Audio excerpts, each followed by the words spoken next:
Over the past couple of days, the entire gaming industry has decided to just light itself on fire.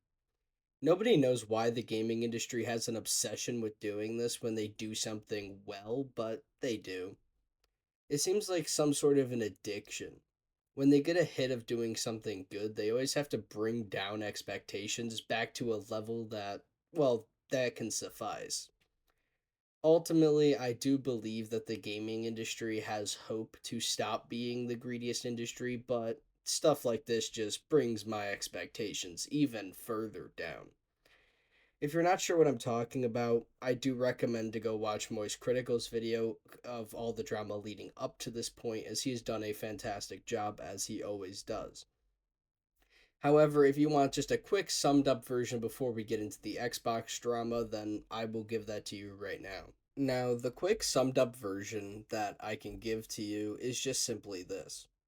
Ubisoft decided that, story missions should be locked behind a $150 paywall because fuck you, that's why. Ubisoft has always been one of the greediest companies in the entire world. They just continue to prove why nobody under the sun likes them. Ultimately, I don't think anybody is surprised by the Ubisoft news. I mean, Ubisoft has always been pretty shitty, but hey, who knows? Then followed Escape from Tarkov, deciding that, life truly wasn't good enough having the loyalty of a solid player base. No, they had to consider themselves just as greedy as everyone else. What did they do, you may be asking? Well, if you wanted to access content, you better cough up 250 fucking dollars, cause fuck you, that's why. It's ultimately just another story just like the Ubisoft one. There's nothing new with the Escape from Tarkov news, just people expected better. Now, if you're wondering what the other news was, maybe you haven't heard it, because the Escape from Tarkov and Ubisoft news was pretty widespread. Sony decided to lay off a ton of staff for absolutely no fucking excusable reason. Ultimately, the gaming industry has an obsession again with just laying people off because, they felt like it. Now, the only reason I could think of Sony laying off staff is because, they haven't released Squad Diddly in the past few days. Or years, sorry. I don't know why I said days, but whatever. We'll roll with it.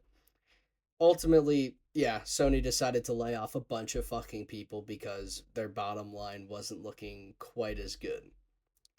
Then that leads us into, I think, the easiest to take news, which is the Xbox news.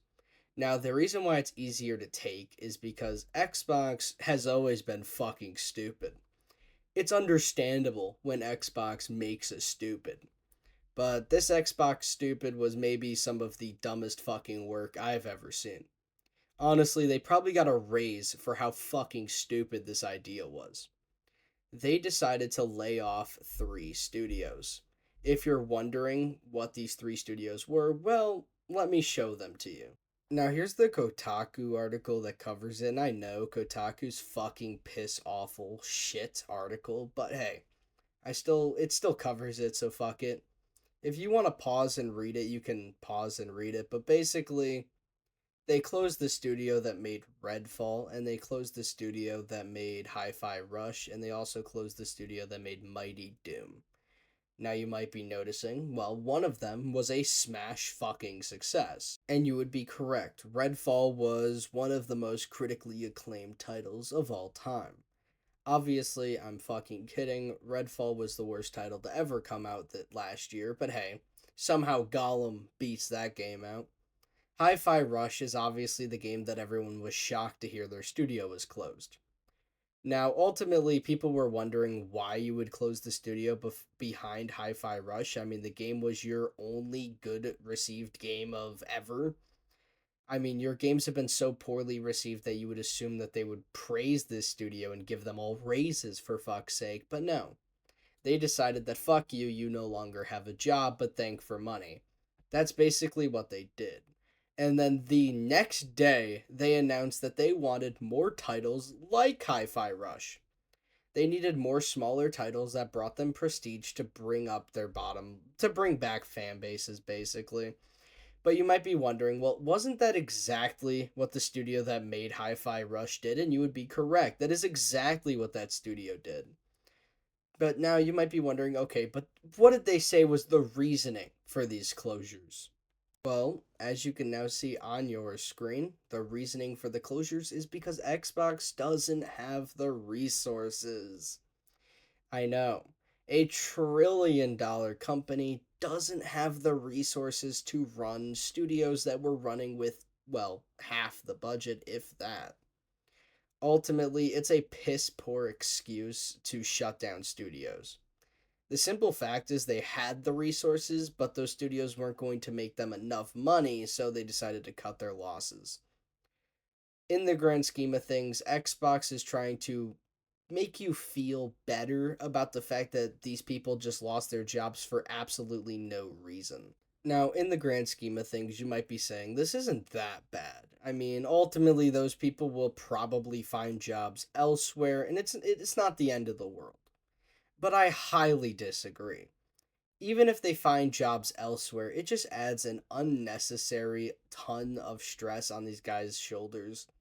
Now, instead of worrying about their family, they have to worry about how they're going to provide for that family. It's really just nonsense and it shouldn't be the case. You should never lay off people with no warning. And I'm not saying they didn't have a slither of like warning that this may happen because technically there's no proof that that didn't happen. All I'm saying is that it's a shitty thing to do to lay off people with very little warning. Ultimately, Microsoft has done this before. They're going to continue to do this as they are now overspending and are realizing that they're not going to be able to make that money back. The biggest evidence to this would be that Microsoft is now not even confident that Call of Duty is going to be on Game Pass.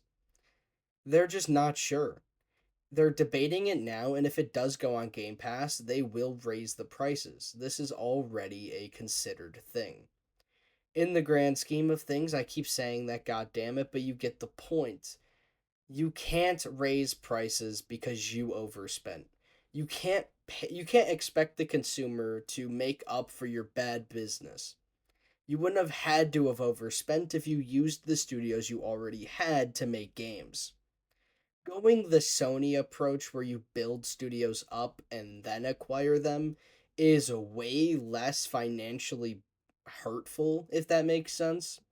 Now, even Sony's laying off studios, but that's not my point. Building up a studio from the ground up is way less expensive than if you were to buy, I don't know, Activision Blizzard for $70 billion.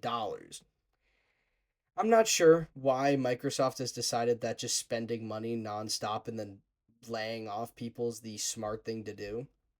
Because I expected layoffs just like everybody else did when they announced this purchase.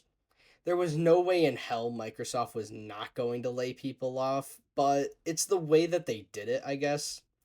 You're laying off people that ultimately did nothing to you, and you're not laying off people that have become obsolete. These people still very much so had a position in the company that they could have come back to. They were making games and good ones at that. Hi-Fi Rush was a fantastic game. Now, if you were going to close the studio behind Redfall because they made a shit product, that's one thing.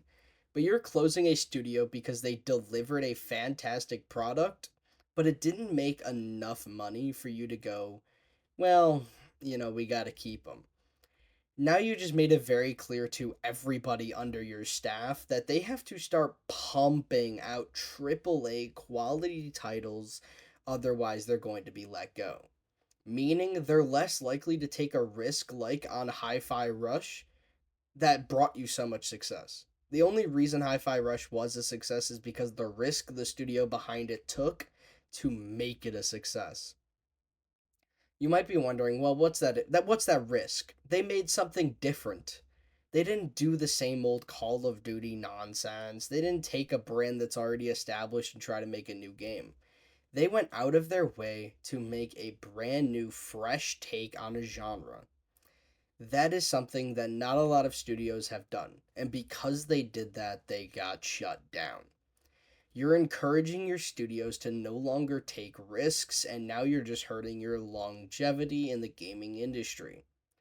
Maybe I'm over exaggerating, but we've seen this before. Studios have done this and it has backfired severely.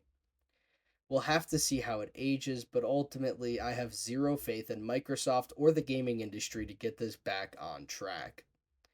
Ultimately, I hope you enjoyed my little rant, and if you want to see again more videos on this, I will hopefully link them down below if I remember. Without further ado, I hope you have a good one, and I'm out.